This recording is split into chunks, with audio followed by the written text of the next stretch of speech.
Olá pessoal, tudo bem com vocês?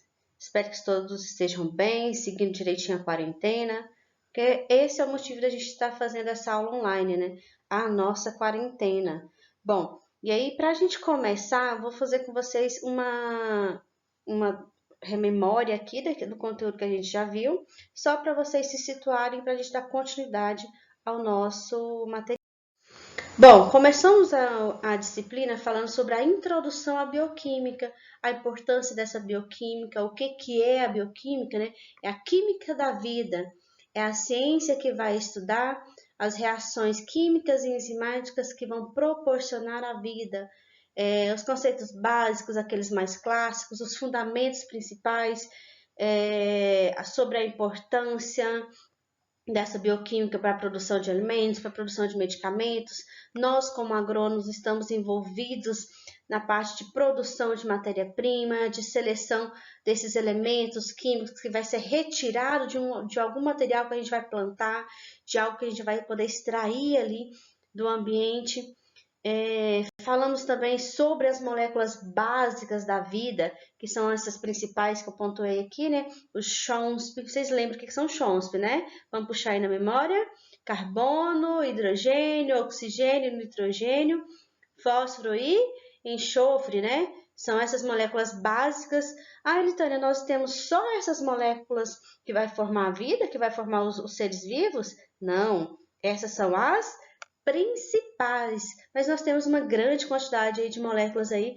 Posso arriscar aqui que a gente vai ter quase uma tabela periódica inteira aí, em diferentes proporções, né? Cada uma ali com seu grau de importância, para fazer a organização dos seres vivos.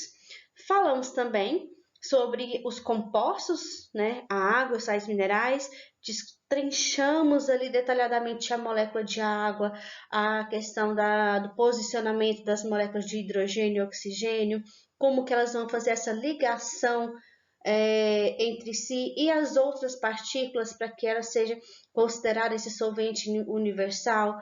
Falamos sobre a sua importância para o meio, lá dentro do meio celular, onde ela vai ajudar nas reações químicas, a parte de termorregulação. Então, nós falamos de vários pontos. Não podemos esquecer, né, de adesão, coesão, capilaridade, que também são algumas das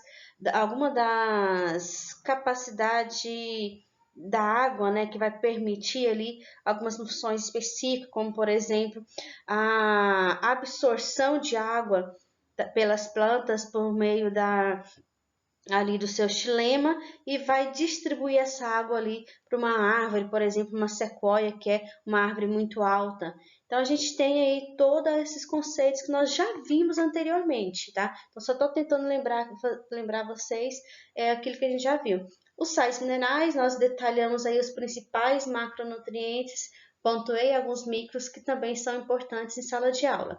E esses elementos químicos vão formar os compostos orgânicos, as proteínas, que são extremamente importantes para a nossa existência, os carboidratos, os lipídios, os ácidos nucleicos, vitaminas e enzimas, são todos elementos que são muito importantes para a formação da vida. Então, nós vimos até agora esse conceito inicial relacionado à bioquímica, e aí na nossa última aula nós falamos um pouquinho da evolução celular. E aí eu trouxe para você algumas teorias, né, da biogênese, da abiogênese, falamos sobre a sopa primordial, falamos um pouco dessa evolução das moléculas químicas e a formação dessa célula ancestral, tá? Chegamos até as células procariontes e eucariontes. E aí daqui para frente já vou dar continuidade a nosso conteúdo que vocês ainda vão ver daqui para frente. Bom, procarionte, né? O que é uma célula procarionte? É uma célula mais simples, né? Ela não vai ter uma grande quantidade de organelas dentro dela, ela não vai ter várias membranas dentro dela, o DNA ou o RNA, depende do organismo, ele vai ficar ali solto, liberto ali dentro dessa célula. É a membrana plasmática que vai fazer toda a regulação, a proteção, vai controlar a entrada e saída de substância. e vai fazer essa separação do meio interno e externo. No caso das bactérias, por exemplo, que são os maiores representantes aí desses procariontes, elas vão ter também uma parede celular. Essa parede celular, às vezes, ela vai ser uma parede celular simples, se ela for uma bactéria gram positiva, e se ela for uma bactéria gram negativa, ela vai ter uma dupla parede celular para proteger aí essa membrana, para dificultar aí, por exemplo, a ação de um antibiótico. Então, quanto mais camadas de proteção ela tem, mais difícil é que um antibiótico reage ali dentro do DNA dessa bactéria para eliminá-la. Já a célula eucarionte, ela já vai ser caracterizada pela grande quantidade de cisternas, de dobras que ela vai ter ali dentro dela. Então, ela vai ter, por exemplo, o retículo endoplasmático liso, rugoso, o complexo de Golgi. Ela vai ter uma grande quantidade de organelas que são formadas por membranas que envolvem ali uma parte da célula que vai ser responsável por alguma função. E aí ela vai ter uma grande quantidade de organelas, e aí a gente vai estudar mais para frente cada uma dessas organelas. E aí a gente tem aí essa célula eucariótica rica em endomembranas, inclusive a membrana que vai proteger esse núcleo. O que está dentro desse núcleo? O DNA. É o DNA ou RNA que vai fazer ali a codificação de um novo indivíduo. São todas as informações que são necessárias para ter a formação de um novo indivíduo. Essa setinha, essa seta evolutiva, mostra pra gente essa célula. Então, essa célula está aqui inicialmente, procarionte, ancestral, ela bem simplesinhas. Começa esse processo de criação dessas cisternas membranosas. Essas cisternas membranosas, elas vão adquirindo algumas funções ao longo do tempo. Estão vendo essa organela amarelinha aqui? Essa é a nossa mitocôndria. Acho que eu já comentei com vocês na última aula. O que aconteceu que essa mitocôndria apareceu de repente aqui dentro? Teoricamente, existe a teoria da simbiose ou endossimbiose, em que uma bactéria mais simples, ela vai entrar dentro de uma bactéria, de uma célula ancestral mais evoluída, e ela vai permanecer ali dentro. Então, nós temos uma bactéria dentro das nossas células. A mitocôndria, ela é uma bactéria mais simples, que permaneceu dentro de uma célula mais evoluída, e elas estão ali trabalhando juntas. Mas o que uma ganha com isso? O que a outra vai ganhar com isso? A mitocôndria, ao entrar numa célula, ela vai ganhar proteção e alimento.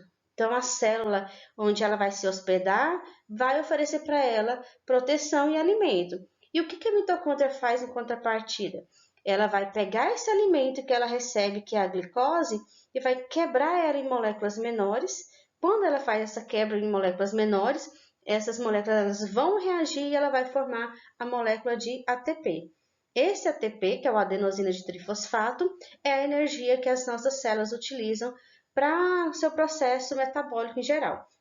Então, ambos serão beneficiados. Por isso, nós chamamos isso de simbiose, né? Onde dois organismos diferentes estão trabalhando juntos e ambos são beneficiados. Nenhum está prejudicando a vida do outro. Essa célula vai se dividir, ela vai aumentar a quantidade e, em um dado momento evolutivo, outra bactéria mais comum vai entrar também em uma determinada célula. Que célula é essa? Que organela é essa? É o cloroplasto. O cloroplasto também passa por esse processo evolutivo de entrar numa célula mais evoluída e permanece ali. Qual é a função do cloroplasto? Fazer fotossíntese. Então, ele vai pegar a luz solar, ele vai ter os seus fótons que vai assimilar essa luz, e a luz ela vai reagir com a molécula de água junto com o gás carbônico que a célula vai adquirir aí da atmosfera e vai formar a molécula de glicose. Então, essas células passarão de heterotrófica para autotrófica. Ela não precisa mais comer, ela não precisa mais se alimentar. Por quê? Porque ela vai produzir o seu próprio alimento por meio da energia da luz solar, a água e o gás carbônico que ela retira da atmosfera. E aí a gente vai ter a simbiose de alguns tipos de espécies. Nós vamos ter aqui alguns protozoários, os vegetais e algumas algas. E as algas, né, que vai fazer esse processo de fotossíntese. E os animais vão ficar aqui em outra categoria. As células possuem ou não núcleo, então essa aqui é a representação, né, da diferença aí de uma célula procarionte e uma célula eucarionte. Então, mais ou menos de acordo, então a bactéria é um grupo dos procariontes e os animais, as plantas, os fungos, então todos nós somos considerados aí seres eucariontes. As células eucariontes possuem estrutura celular complexas, ricas em membranas. A membrana plasmática, que ela vai ter função principalmente de troca de substâncias com o meio e proteção. Lá na procarionte, ela vai ter a função também de absorção, né? Tem outras funções. Aqui ela vai ser só basicamente para trocar substâncias. Possui várias organelas, né, como mitocôndria, complexo de Golgi, centríolos, ribossomos. O núcleo ele vai ter o envoltório nuclear, que vai proteger o DNA e o RNA, e o material genético fica ali dentro totalmente armazenado. Lembrando que o DNA ele não sai de forma alguma de dentro desse núcleo. Quem sai? O RNA mensageiro, que vai levar a informação do DNA para os ribossomos que ficam lá do lado de fora. Bom, de acordo com o número de células, pode ser divididas em unicelulares, que são as bactérias, as cianofitas, alguns protozoários, algumas algas unicelulares, como as algas azuis, por exemplo, e leveduras. Já os pluricelulares, a gente vai ter os animais, vegetais, fungos, algas pluricelulares. Aí você pode me perguntar, mas tem protozoário também que é pluricelular? Sim, nós temos muitos protozoários que são pluricelulares. Então, eles vão estar aí entre esses dois grupos.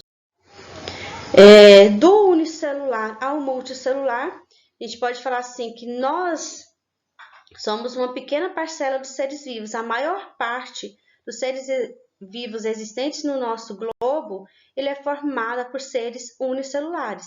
Então, existe uma grande quantidade de bactérias, de protozoários, de vírus que estão aí. Nós não enxergamos, mas eles ocupam muito mais espaço do que nós. Com a união desses seres unicelulares, a gente vai ter a formação aí de colônias e vão surgir esses seres multicelulares. Quais são as vantagens de ser um ser multicelular e não unicelular? A primeira delas é a formação de vários órgãos internos e cada órgão vai ter uma função específica. A gente vai ser nós somos bem mais complexos, a gente tem um sistema funcional por meio desses tecidos e aí a gente vai ter cada órgão e ele tem que ser protegido por várias camadas, seja de tecidos, de pele, de ossos, para proteger esses órgãos internos. Exploração de novos ambientes. Então, principalmente os animais, eles conseguem se movimentar de um local para outro. Uma planta, ela consegue se adaptar aos ambientes por causa dessa capacidade multicelular que ela tem. Evolução na comunicação celular. Então, os seres multicelulares conseguem comunicar. Vamos pegar um ser humano, ele tem os seus neurônios, você bate a ponta do teu pé na parede da tua casa, você sente a dor. Como que você sente essa dor? Por meio de um canal de comunicação entre o local afetado e o teu cérebro, que vai emitir as sensações de dor e o processo de reação que você executa no teu corpo. Criação de memória celular, isso é bem interessante, porque sim, a nossa célula tem uma memória. Então, aquela célula que você vai passar para o teu filho, lá no teu espermatozoide, no óvulo, quando eles se juntam, ele carrega uma memória celular, ele carrega um conjunto de informações que foram adquiridas do indivíduo anterior. E isso vai fazer com que boa parte daquele indivíduo, além da parte genética, ele tenha também algumas partes de personalidade muito similares aos parentais. Diversidade de função e eficácia metabólica. E aí eu faço uma perguntinha para vocês. Vocês estão vivos? E aí eu tenho uma série de perguntas aqui, que, por exemplo, vocês são constituídos de célula? Têm um ciclo vital? Possui material genético? Busca energia para sobreviver? Responde os estímulos ao meio, reage, se movimentam? Tem capacidade de reprodução? Evolui e adaptam-se ao meio? Bom, isso aqui vocês me respondem daqui a pouco, tá?